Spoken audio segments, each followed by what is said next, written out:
अस्सलाम वालेकुम भैया, मैं हूं रेहान कनाडा से। उम्मीद है आप लोग सब खैर खैरियत से होंगे। आज हम बात करेंगे, जैसे कि आप लोग जानते हैं कि हर बंदा जो चाहता है कि जो वो माइग्रेशन वो करना चाहते हैं कि अपने मुल्क से जब वो निकलते हैं और किसी भी कंट्री में जाते हैं तो उनका एक ख्वाब होता है कि यार वहाँ जाकर हम अपनी लाइफ को एक एक स्टैंडर्ड, अपनी लिविंग स्टैंडर्ड को बेहतर करें, अपने बच्चों की एजुकेशन को अच्छा कर रहे हैं और एक अपना अच्छा लाइफ स्टाइल वहाँ पर मेनटेन करें। अब ये सारे ड्रीम जब आप लेकर आते हैं इन मुल्कों के अंदर, तो जब आपको बाद में एहसास होता है कि यार ये जो मैं अपने सारे ड्रीम लेकर आया हूँ ये मेरे ड्रीम पूरे नहीं हो रहे हैं, तो इसकी क्या रीज़न हो सकती है और क्या वजूहात हो सकती हैं। देखिए, इस वक्त जो आज हम बात करते हैं यूके के अंदर जो हो रहा है, इस वक्त यूके में सबसे ज़्यादा जो है लोग जो है इस वक्त परेशान हुए हैं। वहाँ पर इमिग्रेशन के मामला काफ़ी जो है अजीब से हो गए हैं। वहाँ पर भी बिल्कुल कनाडा वाली सिचुएशन हो गई है और लोग वहाँ पर जो 30 से 40 साल से रह रहे हैं वो भी परेशान हैं। जो लोग नए जा रहे हैं वो लोग भी बहुत परेशान हैं। उनको 5-6 महीने के बाद एहसास होता है, जो 4-5 साल से 10 साल से गुजारा कर रहे हैं उनके लिए भी जो है बहुत मुश्किलात हो रही हैं। इत्तेफाक से भी मेरा एक दोस्त है, वो भी यूके में वर्क परमिट के ऊपर अपनी फैमिली के साथ गया हुआ है। तो अभी मेरी 2 दिन पहले ही उससे बात हुई, तो उसका इनफैक्ट उसका मैसेज आया था कि वो कनाडा आना चाह रहा है। तो मैंने फिर उससे बात हुई, तो उसने मुझे कुछ वजूहात बताई जो काफ़ी जो है वजूहात उसकी परेशान कुनी हो सकती हैं। ज़ाहिर सी बात है, बंदा कोई ऐसी तो नहीं होता कि पाकिस्तान से उठ के यूके आया, यूके से वो कनाडा आना चाह रहा है। तो रीज़न देखिए, मैं आपको बताऊँ, वहाँ पर सबसे ज़्यादा जो प्रॉब्लम आ रही है वहाँ पर महंगाई सबसे बड़ा फैक्टर वहाँ पर आ गया है। महंगाई ने जो है इस वक्त पूरी दुनिया में कमर तोड़ दी है।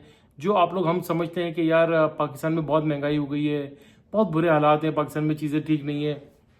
मैं ऑनेस्टली आपको बताऊं, इस वक्त London, Canada, USA after Covid जो लोगों के हालात यहाँ पर हुए हैं, आपको अंदाज़ा नहीं है यहाँ पर कितनी परेशानियाँ हुई हैं। लोगों के अपने खर्चे जो हैं लोगों ने अपने कट डाउन कर दिए हैं। होटलिंग बहुत कम होकर रह गई है, लोग बहुत कम जाते हैं, आउटिंग बहुत कम करते हैं।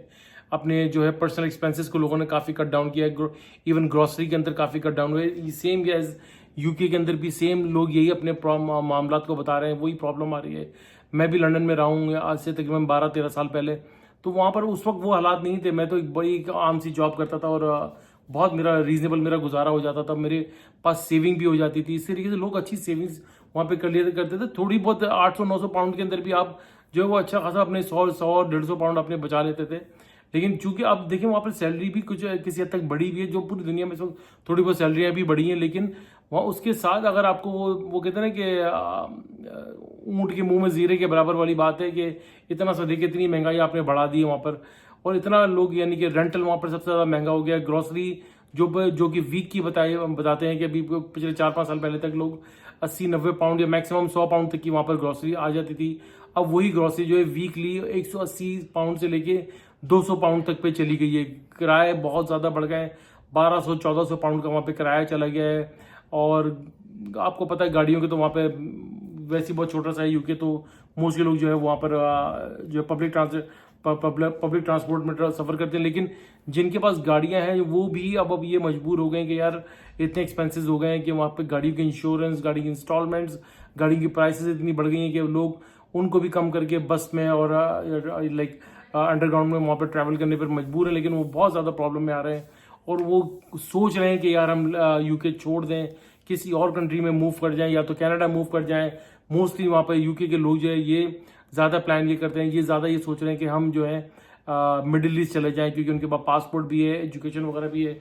लेकिन आपको जैसे पता है कि यूके में कनाडा की तरह जो है बच्चों की एजुकेशन फ्री होती है। लेकिन उसके बाद भी लोग कह रहे हैं कि यार हमारे पास बच्चों के साथ होते हुए भी कुछ सेविंग तो आप भूल जाए ना। सेविंग तो एक ड्रीम कम ट्रू होकर रह गया आपके साथ, वो ड्रीम ही रह गया बिल्कुल। वो सेम कनाडा में भी यही हालात हो गए हैं और क्या सेविंग्स तो होती ही नहीं है। बस आप हैंड टू माउथ ही रहते हैं, डे टू डे बिल अपना बिल पे कर रहे हैं, अपना काम कर रहे हैं, ये बिल फलाना बिल धमाका बिल, ये सब चीज़ें हैं। प्लस वहाँ पर जो यूके में जो वहाँ का एनएचएस सिस्टम है, नेशनल हेल्थ सर्विस जो है, जैसे यहाँ पर कनाडा में ओंटारियो का हेल्थ सिस्टम है, यकीन करें कि वो इतने बुरे हालात हैं कि बताया जा रहा है कि 8-9 महीने की वहाँ पर डेट दी जाती है, जो सेम एज कनाडा में भी 6-6 महीने की डेट दी जाती है।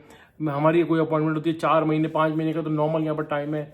मैं अपनी आंखों का जब चेकअप कराने गया था तो मैंने आपको शायद बताया था कि एक साहब बैठे हुए थे और बंदे ने अपनी आंखें चेक कराई तो उसकी आंखों में जो है वो मोतिया बताया गया, तो जो कंसल्ट असिस्टेंट था उसने कहा कि भाई यहाँ पर जो है तकरीबन 6 से 8 महीने की आपको वेटिंग टाइम है। अगर आप इफ यू कैन वेट तो then you can wait, otherwise अगर आपको करवाना है तो आप पाकिस्तान वगैरह चले जाएं, वहाँ से करवा कर आ जाएं। सेम एज यूके के अंदर भी यही हालात है, मिनिमम 6 महीने की डेट मिलती है। 6 महीने के बाद भी कहा जाता है कि भाई 1 महीने का आपको बढ़ा दिया जाता है। किसी की हार्ट सर्जरी है तो उनको उनके साथ भी यही प्रॉब्लम है, उनको भी वेट करना पड़ता है। या आपके पास बहुत ज़्यादा पैसे हैं तो आप वो प्राइवेटली अपना जो है सर्जरी वगैरह करा सकते हैं, या फिर आप पाकिस्तान वगैरह में आकर अपनी सर्जरी करवा सकते हैं। तो ये हालात वहाँ पर इस तरीके से हो गए। ये चीज़ें बड़ी परेशान कुन है इस वक्त। पूरी दुनिया जो है इस वक्त महंगाई के एक तूफान की जो है लपेट में इस वक्त आई हुई है।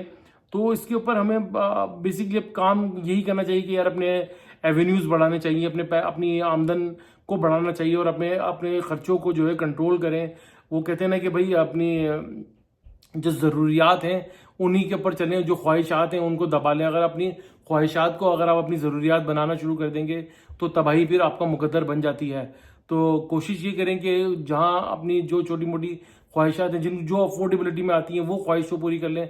जहाँ अगर आपको बहुत बड़ी ख्वाहिश अगर आपके अंदर पनप रही है, आप बहुत अच्छी गाड़ी लेने का सोच रहे हैं, बहुत अच्छे ब्रांडेड कपड़े लेने का सोच रहे हैं, या बहुत महंगा घर लेने का सोच रहे हैं, तो ये सोच को अभी फ़िलहाल थोड़ी देर के लिए जो है वो फ्रीज़र के अंदर रख दें और उसको बोले कि भाई ज़रा हालात ज़रा बेहतर हो जाएंगे तो तब मैं आपको बाहर निकालूंगा, तब मैं फाइनेंशियली अगर मैं मजबूत हो जाऊंगा और जो है यहाँ पर इकोनॉमिकल हालात हमारी कंट्री के अच्छे हो जाएंगे तो फिर मैं अपनी जो है ख्वाहिशात आपके साथ पूरी कर लूँगा। लेकिन फ़िलहाल अपनी ख्वाहिशात को ना बढ़ाएं, उनको साइडों पे रखें, अपनी ज़रूरियात को पूरा करें। उस ज़रूरियात में ही वो कहते हैं ना कि म्याना रवि में ही रहें, तो उसमें ही अल्लाह ताला और बरकत डाल देते हैं। और ये सब चीज़ें देखें बहुत ज़्यादा हो रही हैं, बहुत ज़्यादा लोग इस वक्त दुनिया में परेशान हैं। अगर जो लोग यूएई जाने का भी सोच रहे हैं तो वहाँ पर भी कोई अच्छे हालात नहीं है, वहाँ पर भी बहुत ज़्यादा महंगाई हो गई है, वहाँ पर भी किराए जो है बहुत ज़्यादा हैं।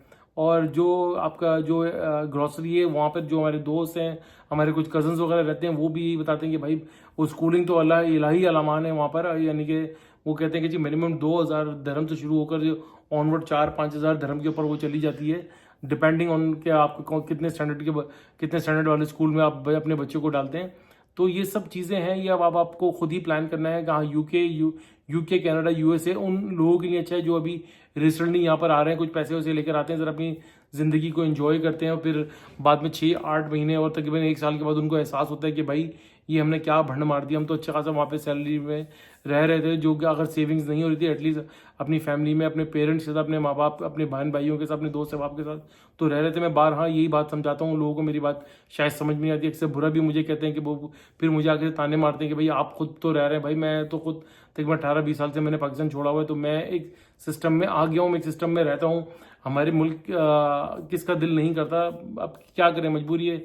बच्चे यहाँ पर यहीं पे अब बड़े हो रहे हैं तो गुजारा करना पड़ता है। यकीन करें कि कोई बहुत अच्छे यहाँ पर कोई लोग हालात में नहीं रह रहे हैं, यहाँ पे लोग बहुत परेशान हैं। मैं यूके की बात तो मैं आज कह रहा हूँ, लेकिन कनाडा के भी यही हालात हैं, इस वक्त यूएस के भी यही हालात है, यूएस में भी लोग कोई बहुत अच्छा नहीं रह रहे हैं। तो ये सारी चीज़ें बढ़ रही हैं। अल्लाह ताला सबके लिए आसानियाँ फरमाए। देखें मिडिल ईस्ट के हालात भी जो है वो तेज़ी से, मुझे तो अल्लाह रहम करेगा जिस तरीके से उस सीरिया के अंदर हुआ है, और आगे आगे देखें कुछ ये चीज़ मिडिल ईस्ट तक ना बढ़े। तो अल्लाह ताला सबको अपनी हिफ्ज़-ओ-मान में रखे। अगर आप पाकिस्तान में रह रहे हैं तो अपने एवेन्यूज़ बढ़ाएं, अपनी आमदन को बढ़ाएं और जॉब के अलावा कोई छोटा मोटा कारोबार करने की कोशिश करें, ऑनलाइन कारोबार करने की कोशिश करें। अपनी वाइफ को स्किल्ड वर्क सिखाएं, अपनी वाइफ के साथ मिलकर उनको मार्केट के अंदर जो है वो अपने लेकर आए, अपने उनके साथ काम करें। बहुत अच्छे अच्छे अपॉर्चुनिटीज़ वहाँ पर निकल आएंगी और अपनी मयाना रवि के अंदर रहें। और मैं हमेशा यही कहता हूँ कि भाई अपनी ख्वाहिशात को अपनी ज़रूरियात ना बनाइएगा, ये ही एक तबाही का रास्ता है। अगर आपने अपनी ख्वाहिशात को ज़रूरत बना लिया, सिर्फ अपनी ज़रूरियात के अंदर ही रहें। अल्लाह ताला हम सब के हालात पर रहम फरमाए। इंशाअल्लाह ताला नेक्स्ट व्लॉग में फिर हाजिर होंगे, तब तक के लिए अल्लाह हाफिज़। जाने से पहले भैया एज यूजुअल मैं आपको बताना भूल गया यार, प्लीज़ मेरे चैनल को लाइक करें, सब्सक्राइब करें, बेल आइकन का बटन जरूर दबाइएगा, शेयर करना ना भूलिएगा, दुआ दीजिए, दुआ लीजिए, दुआ में बड़ी ताकत है। सदका खैरात चैरिटी करते रहा कीजिए और मुझे फेसबुक पर भी फॉलो कीजिए और मुझे टिकटॉक के ऊपर भी फॉलो कीजिए। थैंक यू वेरी मच, अल्लाह हाफिज़।